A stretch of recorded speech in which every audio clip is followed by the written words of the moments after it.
Hola. Vale, sí, se oye. El mando. El mando. El mando. Sí, Vale. van a probar y...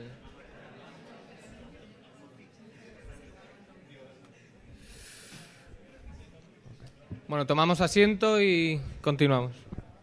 Bueno, como han dicho ya, soy Daniel Prieto González, compañero de segundo de grado en física, y voy a hablar un poco sobre los anillos y sobre su origen. Bueno, a 1,18 horas luz de la Tierra orbita el que quizás es uno de los planetas más impresionantes del sistema solar. Hablamos de Saturno.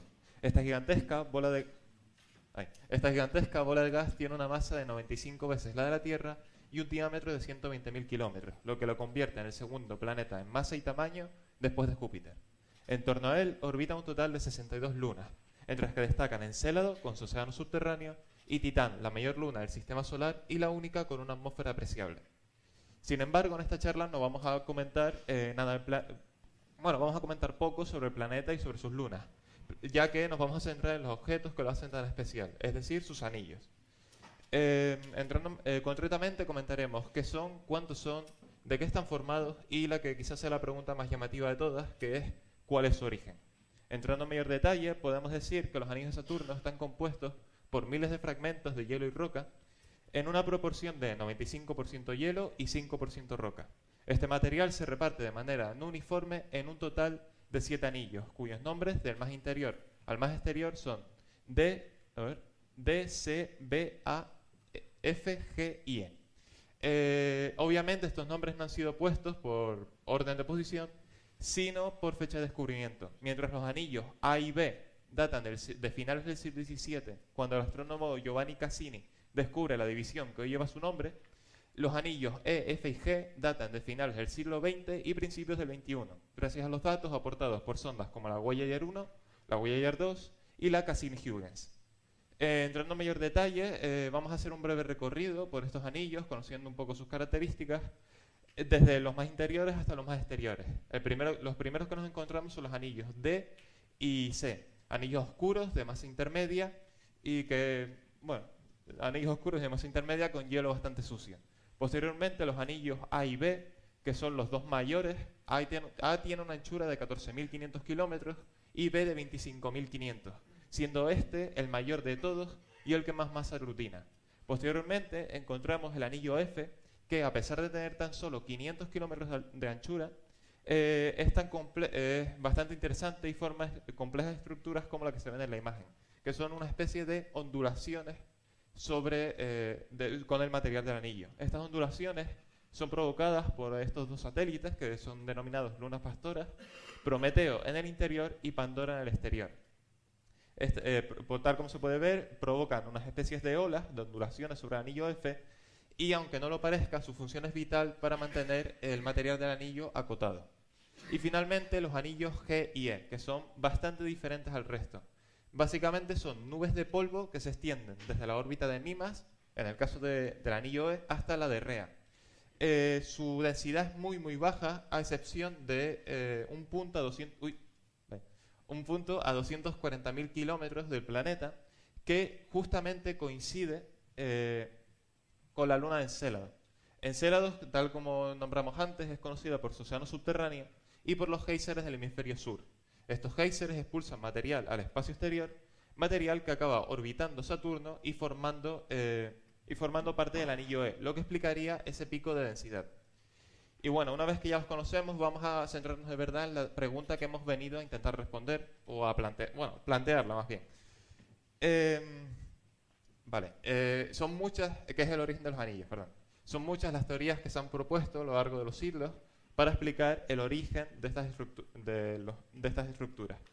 Sin embargo, vamos a comentar varias que últimamente han cogido bastante más fuerza gracias a los datos aportados por la sonda Cassini.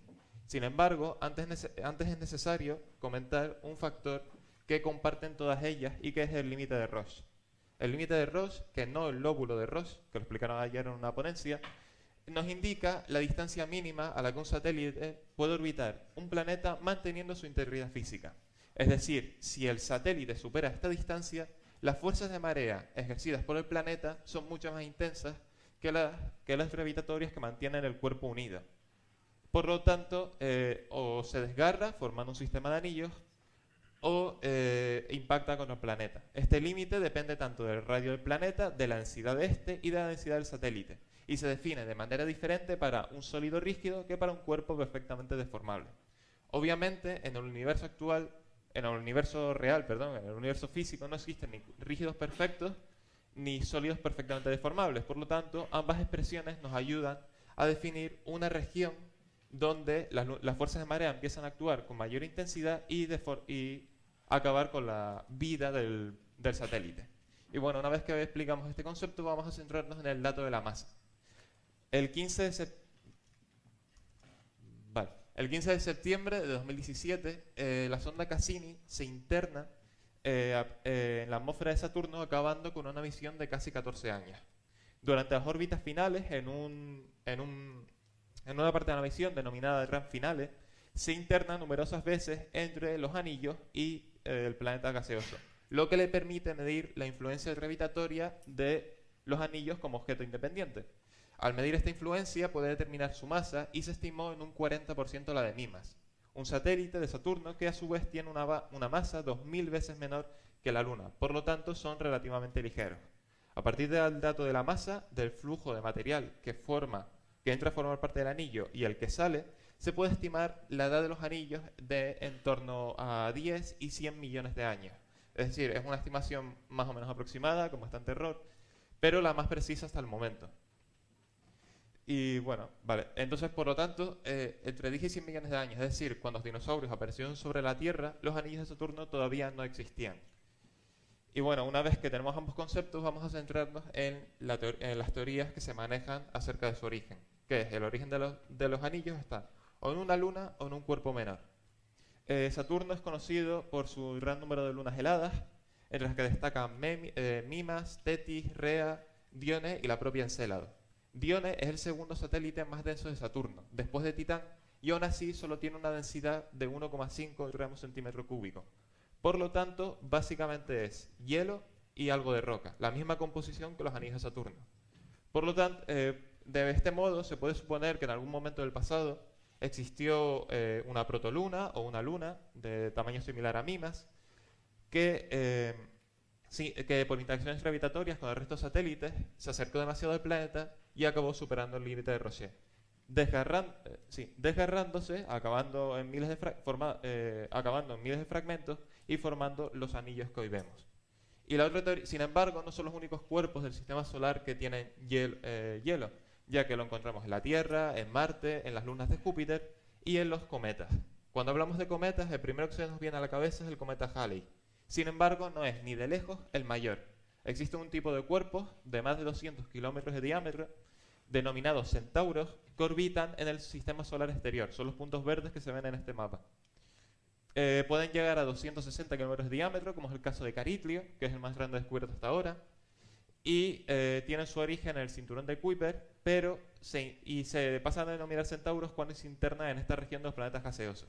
Debido a la influencia gravitatoria de dichos planetas, las órbitas de estos objetos son muy inestables y normalmente suelen acabar impactando contra algún planeta o siendo capturados por este. Por lo tanto, se puede hacer una de la idea de que en algún momento un cuerpo similar a Carithlio, que tiene un diámetro 100 kilómetros menor que Mimas, se acercó demasiado a Saturno, superó el límite de Roche y acabó transformado en los anillos. Y finalmente, la tercera teoría es una combinación de las dos anteriores. Esta es Mimas, de la que hemos nombrado un montón en esta charla, y es bastante conocida, aparte de su similitud con la Estrella de la Muerte. George Lucas no se inspiró en esto, todavía no se había fotografiado. Vemos un impacto en su superficie que cubre un tercio de esta. Un impacto provocado por un cuerpo de solo 5 kilómetros de diámetro, bastante común en la frontera entre el sistema solar exterior y el sistema solar interior, que es el cinturón de asteroides, y que estuvo a punto de fragmentar la Luna. Es decir, Mimas estuvo a punto de no existir en algún momento del pasado. Por lo tanto, al hacer esta teoría una combinación de ambas, podemos suponer la existencia de una protoluna, una luna, que recibió un impacto similar al de Mimas, no tuvo tanta suerte y acabó fragmentada y formando las estructuras que vemos aquí al fondo, que son los anillos. Bueno, finalmente decir que repetir de nuevo que estas no son las únicas teorías, que se manejan más y que los científicos siguen buscando información para confirmar alguna de ellas. Y que, bueno, por mi parte, decir que una teoría de este estilo, un cuerpo superando el límite de Rochet, desgarrándose, bastante cataclísmico todo, pues mola, para que nos vamos a engañar. Y bueno, espero que os haya gustado. Para mí ha sido todo un placer.